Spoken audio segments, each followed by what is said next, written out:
जीवन में कोई ना कोई समस्या आती है, कोई हमारे सामने चुनौती होती है, तो उतनी बात को लेकर के कुछ लोग बहुत गंभीर हो जाते हैं, घबरा जाते हैं। आज हम हमारा इसी टॉपिक पर बात करने जा रहे हैं, हमारा दृष्टिकोण, हमारा नज़रिया कैसा हो। तो जहां जूम में जुड़े हुए सभी मित्रों से मैं प्रश्न पूछना चाहता हूं, क्या आपके जीवन में कोई समस्या आती है? यस और नो। आती है तो हाथ खड़ा करके भी बता सकते हैं कि हमारे जीवन में समस्याएं हैं। तो बहुत सारे लोग हैं, इसलिए घबराने की ज़रूरत नहीं है, हम सभी के साथ ही हैं और सभी के जीवन में चुनौतियां आती होंगी। कितने लोग हैं जिनके जीवन में चुनौतियां आती हैं? सभी के जीवन में चुनौतियां आती हैं। और एक प्रश्न और मैं पूछना चाहता हूं, ये समस्याएं, ये चुनौतियां हमारे लिए बुरी हैं या अच्छी हैं? अच्छी हैं तो हाथ खड़ा करें, अगर बुरी है तो हाथ खड़ा ना करें। हाँ, कुछ लोगों ने हाथ खड़ा किया है कि अच्छी हैं। तो ये मुझे पता है, आनंदम से जुड़े हुए मित्र वो जानते हैं, वो उनका नज़रिया जो है सकारात्मक है हर घटना के बारे में। चाहे वो समस्या हो, समस्या भी जीवन में आना एक घटना है, और कोई भी हमारे सामने चुनौती होती है, वो भी हमारे जीवन में एक घटना है। ये हमारा दृष्टिकोण है, हमारा नज़रिया है, हम उस घटना को किस तरीके से देखते हैं।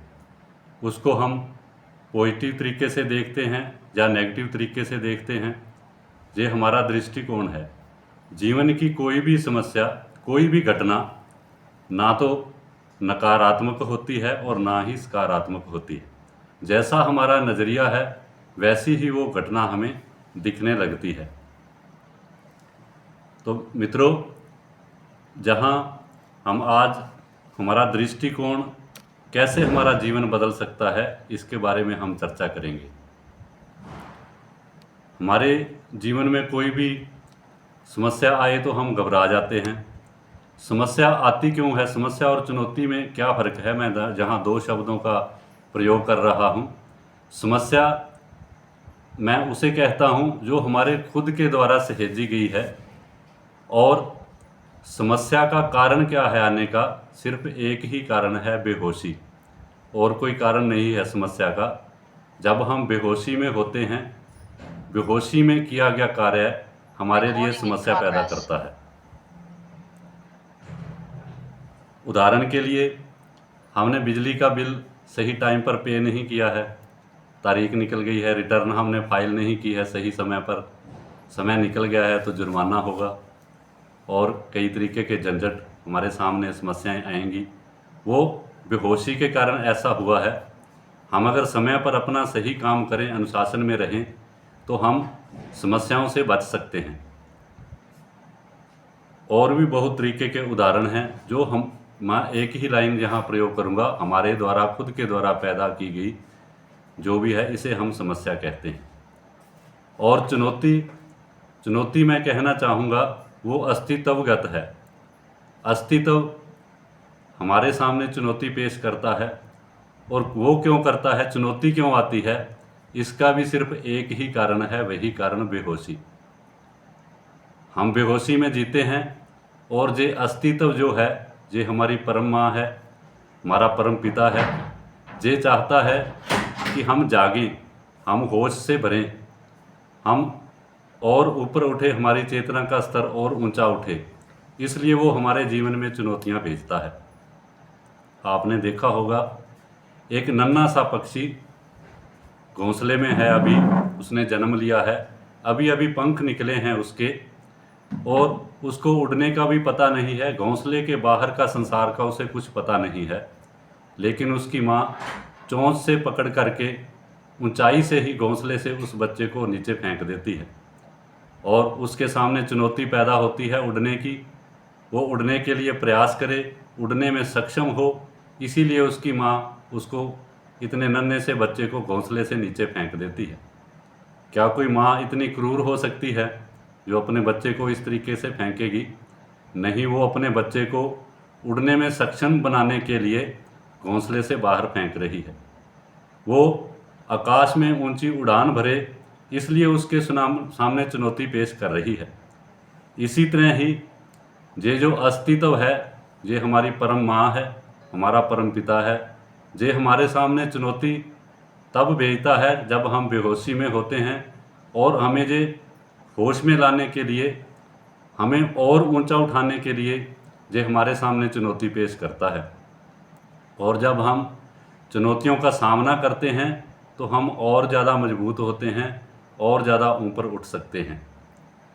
आपने मोहनदास करमचंद गांधी के जीवन की घटना सुनी होगी। मोहनदास करमचंद गांधी, मैंने सुना है वो संकल्पहीन जीवन जीते थे।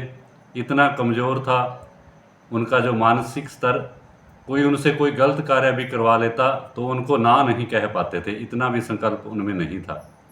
उनके जीवन में घटना घटी, उस समय देश गुलाम था और वो एक ट्रेन में सफ़र कर रहे थे, यात्रा कर रहे थे। अंग्रेज़ों के अधिकारियों ने उनको ट्रेन से उठा करके बाहर फेंक दिया। बाहर फेंका, उनको चोट लगी, मन को भी आघात लगा, और उस समय वो उठे और उन्होंने संकल्प लिया और कहा कि अंग्रेज़ों, जिस तरीके आपने मुझे इस ट्रेन से नीचे फेंका है, एक दिन आएगा, मैं संकल्प लेता हूँ, मैं भारत से बाहर आपको उठा करके फेंक दूंगा। वो घर घर, गांव-गांव गए, नगर नगर गए, शहर शहर गए। उन्होंने आज़ादी की अलख जगाई लोगों में, उन्होंने जनसभाएं की, और एक दिन आया वो अपने संकल्प में कामयाब हुए, अंग्रेज़ों को भारत छोड़ना पड़ा। अगर मोहनदास करमचंद गांधी के जीवन में ये घटना ना हुई होती, उनके सामने ये चुनौती पैदा ना हुई होती, तो आज उनको कोई महात्मा गांधी के नाम से ना जानता। मोहनदास करमचंद गांधी को उस घटना ने महात्मा गांधी के नाम से पहचान दी। अस्तित्व जिससे कोई बड़ा कार्य लेना चाहता है, उतनी ही बड़ी चुनौती उसके जीवन में उसके सामने पेश करता है, उसके सामने भेजता है। और याद रखें, ये अस्तित्व सब कुछ जानता है, इसको सब पता है कौन व्यक्ति कितनी बड़ी चुनौती का सामना कर सकता है, उसे उतनी ही बड़ी वो चुनौती देते हैं, उससे ज़्यादा वो चुनौती ये अस्तित्व उनके सामने नहीं रखता। ये अस्तित्व हमें बहुत ज़्यादा महान बनाना चाहता है, बहुत ज़्यादा ऊंचा लेकर के जाना चाहता है, तभी हमारे सामने बहुत बड़ी चुनौती रखता है। इसलिए मैं कहना चाहूँगा कि जब भी हमारे जीवन में कोई चुनौती आए तो उस समय घबराना मत, उस समय नकारात्मक मत होना, उस समय धन्यवाद से भरना अस्तित्व के प्रति, उस समय नाचना, उत्सव मनाना कि हे अस्तित्व, तेरा लाख लाख धन्यवाद है, आपने मुझे इस काबिल समझा, मेरे सामने ये चुनौती पैदा की, मैं इसका सामना करूँगा और मैं सफल होऊंगा। आप मुझे ऊपर, हे अस्तित्व, आप मुझे और ऊपर उठाना चाहते हो मेरे जीवन स्तर को, आपका बहुत बहुत धन्यवाद। धन्यवाद से भरना।